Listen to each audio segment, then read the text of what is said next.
유튜브와 빅데이터 박한우 영남대 교수, 언론정보학과 디지털융합 비즈니스 및 동아시아문화대학원. 빅데이터라는 용어는 2010년부터 사회적으로 확산됐다. 학술적 뿌리는 1970년대 컴퓨터공학에서 시작되었다.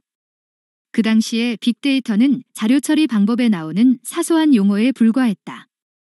1990년대 인터넷, 월드와이드왑의 등장과 데이터에서 지식 발견학이 난리지 디스커버리 인 데이터, 2000년 이후 이리서치 이사이언스라는 분야가 나오면서 빅데이터는 소위 개념화되었다.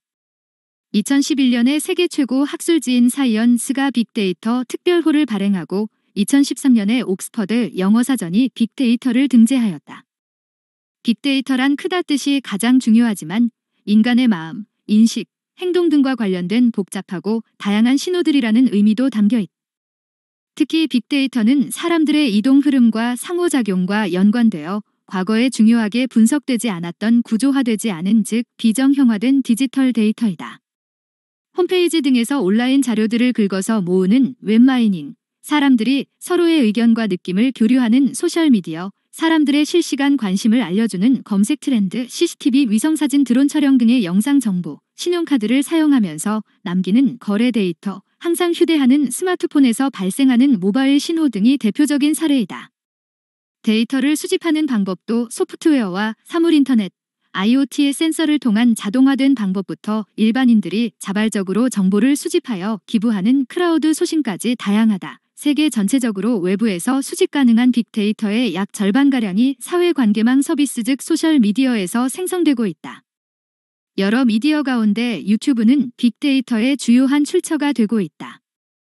유튜브는 2005년에 탄생했고 2006년에 구글에 편입되었으며 2008년에 한국에서 서비스를 시작했다. 유튜브 이전에 온라인으로 동영상을 올려 쉽게 공유할 수 있는 서비스가 없었다. 이런 배경에서 당신 이 방송하는 텔레비전 투브이라는 뜻을 지닌 유튜브가 등장하였다. 하지만 유튜브가 폭발적 성장하게 된 계기는 2011년에 트위터와 페이스북과 유사하게 소셜미디어로 개편하면서부터이다.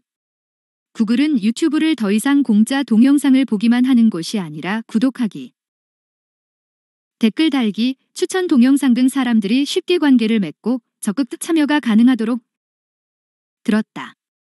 영국 옥스퍼드대의 로이터 저널리즘 연구소의 2019년도 자료에 따르면 우리나라는 조사한 38개국 가운데 유튜브에서 지난 일주일 동안 뉴스 관련 동영상을 시청한 적이 있다는 응답의 40%로서 전체 26% 대비 14%나 높았다. 특히 우리나라에서 유튜브 그 이용자층은 50대 플러스에서 가장 많았다. 50대 플러스는 소위 신중년층이다. 과거 50 플러스 계층과 다르게 아날로그보다 스마트폰을 이용해서 사진을 포스팅하고 지인들의 소식을 접하고 색다른 재미를 추구하는 세대이다. 신중년층은 단순히 오락적이고 교류할 목적으로만 유튜브를 항상 사용하는 것이 아니다. 다가오는 4월 총선을 앞두고 유튜브에 올라온 뉴스에 댓글을 달기도 하고 적극 적퍼 나르기를 통해서 정보를 전파하며 새로운 여론을 만들어 나가고 있다. 무엇보다 50 플러스 연령대는 선거에서 투표 참여율이 전통적으로 가장 높았다. 따라서 신중년층이 작성하는 유튜브 댓글과 사회적 연결망에 나타난 여론을 제대로 파악하지 못하면 누구든지 선거에서 참패할 것이 분명하다. 사이버감성연구소 영남대가 수행한 빅데이터 분석을 종합하면 사람들이 댓글에서 두 개의 단어를 쌍으로 동시에 언급하는 횟수가 많을수록 해당 단어들에 대한 관심도와 주목도가 높게 된다. 실제 지난 대선 토론회 이후에 남겨진 댓글에서도 문재인 대통령이라는 단어쌍이 가장 많이 나타났다. 물론 빅데이터는 언급 빈도의 단순 집계와 통계적 분포뿐만 아니라 해당 단어들이 사용된 정서적 맥락과 제3의 단어와 가지는 관계성 등도 고려한다. 흔히 이러한 기법을 의미망, 서멘틱 네트워크 아날리시스이라고 부른다. 텍스트에 포함된 구문 요소로부터 특정한 의미를 추출하여 분석하는 방법이다. 이 과정에서 단어 간 연결도를 시각화하거나 인공지능 알고리즘을 이용하여 잠재된 이슈와 토픽 등의 탐지도 가능하다. 소셜미디어 포스팅과 유튜브 동영상의 구독하기와 추천 목록 등을 해부한 논문들을 살펴보면 크게 두 가지 패턴이 드러난다고 한다.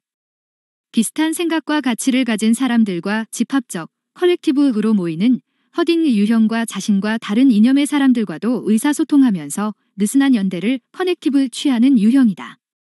컬렉티브 유형은 촘촘한 정서 공동체 형성을 추구하는 진보 진영에서 주 나타나며 커넥티브 유형은 유용한 정보 교류에 초점을 맞추는 보수 진영에서 종종 발견되는 편이다. 개인이 타인으로부터 유튜브 뉴스를 전달받은 경우에 보수주의자보다 진보주의자가 그 뉴스가 자신의 견해와 맞지 않으면 클릭하지 않는 편이다. 거꾸로 말하면 보수주의가 진보주의보다 이념적 선을 넘는 콘텐츠에 더 관대하다. 나아가 로이터 연구소에 따르면 38개국 전체적으로 가짜뉴스에 대한 우려는 진보 와 보수 집단 모두 60%로 비슷했지만 우리나라는 진보 집단의 우려가 보수보다 6% 높게 나타났다. 아마도 지난 대통령 선거에 패배한 보수 집단이 유튜브를 통한 언론 활동을 강화하면서 정부 비판적인 정보의 생산과 소비 등이 그 원인일 수 있다.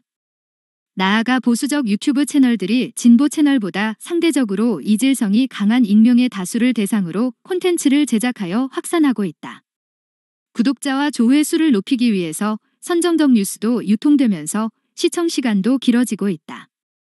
따라서 우리나라에서 진보일수록 인터넷과 유튜브 등 뉴스에 대한 불신이 다른 국가에 비교해서 상대적으로 높은 것이 놀라운 현상은 아닐 수 있다.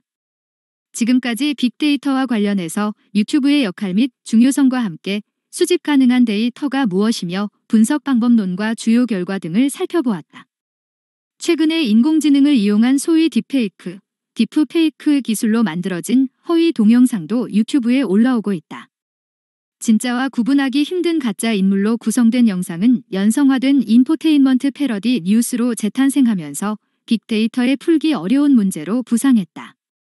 그럼에도 불구하고 수 100명의 사람들이 무성의하게 답변한 여론조사와 비교하면 유튜브 빅데이터는 5to 온라인 투 오프라인, 5포 온라인 포 오프라인 시대에 우리 사회를 읽을 수 있는 주요한 플랫폼이 되고 있다.